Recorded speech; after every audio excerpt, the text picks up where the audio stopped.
ahead and get started. All right, hello everyone. My name is Angela Wilson-Panisi. I'm a doctor of physical therapy, and I'm presenting today on femoral acetabular impingement and labral tears, particularly in how they apply to athletes.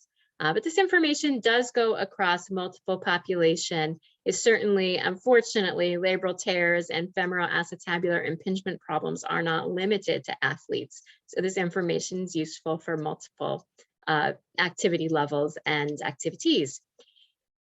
This presentation was prepared by another one of our physical therapists, Dr. Katrina Scholien, and she is quite knowledgeable on this topic and would be happy to answer follow-up questions in a discovery session with anyone who might be interested in that.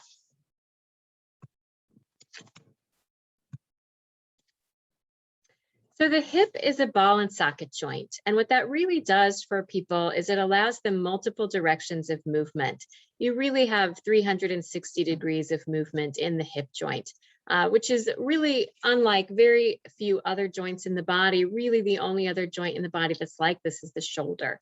And if you think about how your shoulder or your hip moves in comparison to, let's say, how your knee or elbow moves, there is quite a bit of difference in how those joints are constructed, which is your experience in terms of how you are moving throughout your day. Okay, so the head of the femur is this part here. Let's see if I can figure out how to use a pointer. There we go.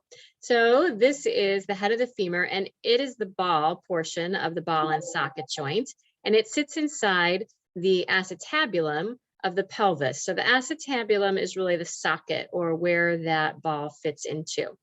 And the labrum is a ring of cartilage that surrounds that acetabulum. And it has a couple of different functions. It really cushions the joint, but it also sort of, I think of it as sort of sucking the ball of the femur right into the socket and holding it there in a stable manner. This joint capsule that surrounds all of these structures, the ball, the socket, the labrum, also helps keep the joint stable. And that lining of the joint capsule produces a synovial fluid, and that allows the joint surfaces to slide freely along each other. So what is femoral acetabular impingement? This is when we start to see an excess of bone growth on the femoral head or the acetabulum. And you start to see an abutment of the femur and the acetabulum more quickly, so that you have a blockage of the movement. And so the movement becomes limited and can be painful. It doesn't have to be painful even when you have impingement, but it can be painful and can be a cause of pain in the hip joint.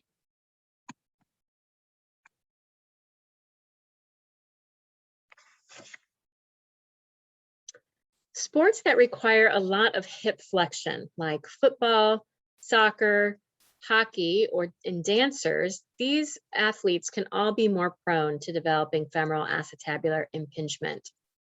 You can also have an overgrowth of the head and the neck of the femur, which is more common in males and more common in athletes, which is associated with high impact sports. And you'll hear that referred to as a cam impingement.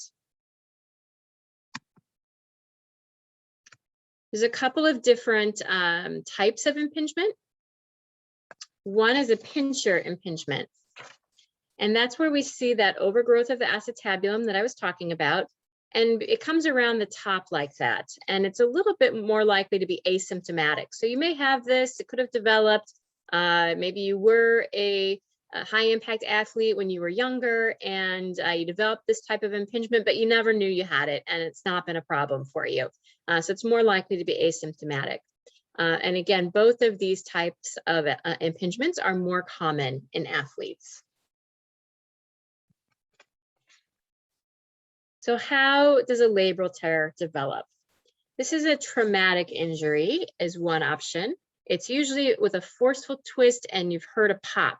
And so that's when someone is aware that they've injured their hip, and it's clear it's a traumatic injury with a pop and it's something has happened to the labrum. But these tears can also be degenerative. So it's a sort of a wear and tear over time. Maybe it's because of the alignment of the hip and how the ball fits inside the socket creates extra friction. Can be related to arthritis or other hip issues.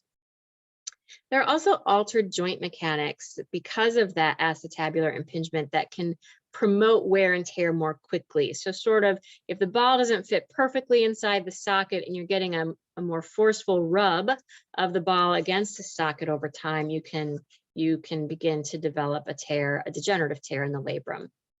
Again, just like with acetabular impingement, sports that require a lot of repeated hip flexion or fast end range hip motions like dance, football, hockey can also promote degenerative tears.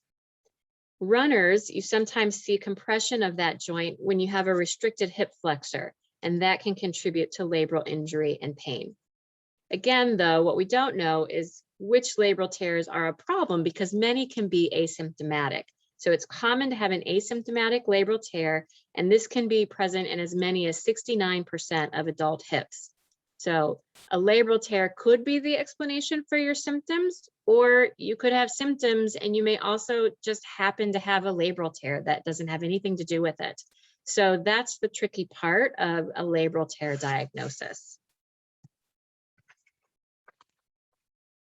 So when should you see a health professional for hip pain like this?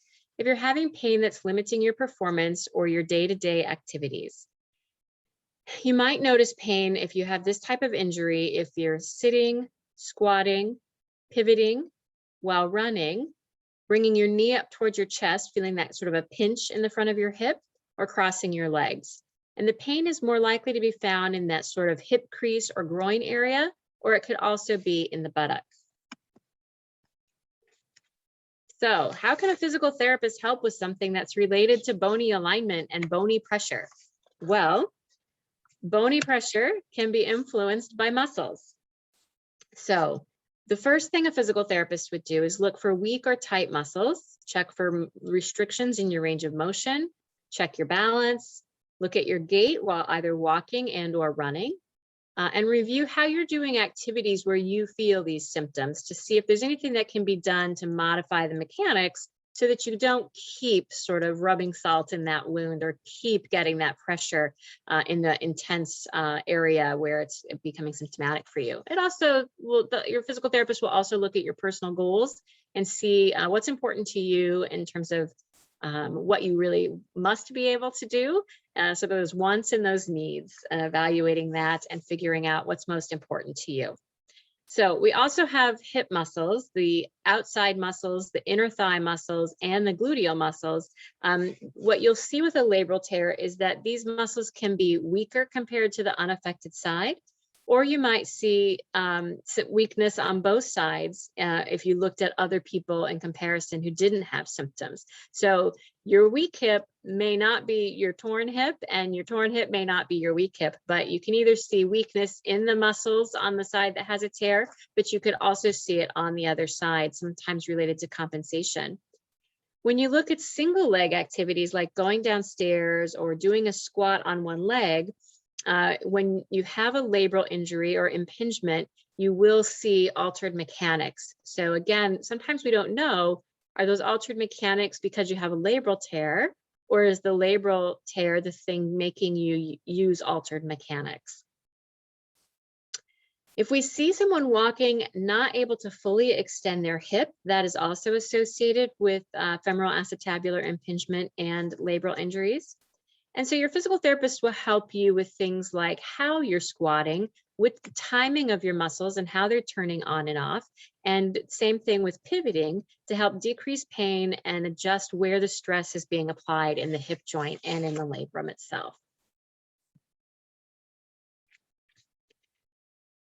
Yeah, as you know, if you're coming to physical therapy, you're probably going to engage in some exercise. So if we are going to focus on progressive strengthening of your hip muscles, we're going to work on balance and control, like I spoke of, in terms of altering your mechanics.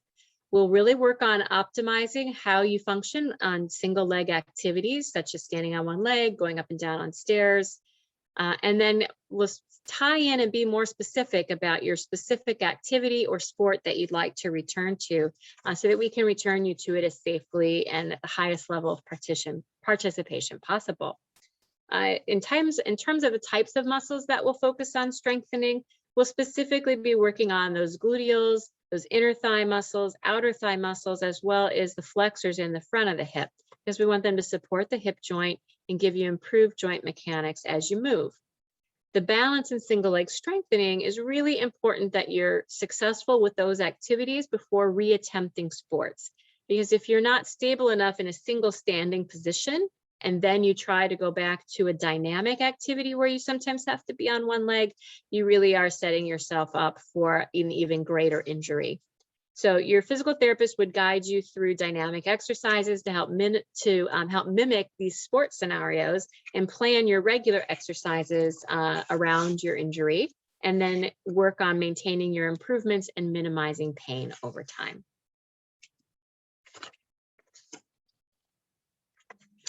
When we have stress to the front of the hip joint, it will frequently aggravate impingement and labral tears.